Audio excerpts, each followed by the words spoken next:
ایک آدمی نے حضرت ابو درداء رضی اللہ عنہ کی خدمت میں عرض کیا کہ آپ مجھے کوئی ایسی باتیں سکھا دیں جس سے اللہ مجھے نفع دے۔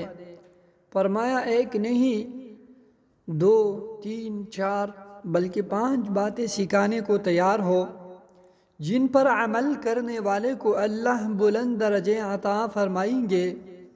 پھر فرمایا صرف پاکیزہ روزی کھاؤ اور صرف پاکیزہ مال کماؤ اور صرف پاکیزہ روزی گھر میں لاؤ اور اللہ سے یہ مانگو کہ وہ تمہیں ایک دن کے روزی عطا فرمائے، اور جب تم صبح اٹھو تو اپنے آپ کو مردوں میں شمار کرو، گویا کہ تم ان میں جا ملے ہو۔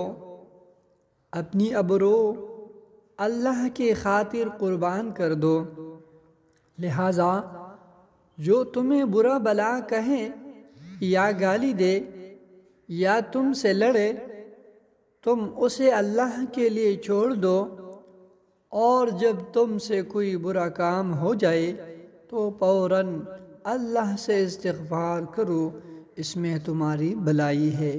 اللہ ہم سب کو عمل کرنے کی توفیق عطا فرمائے۔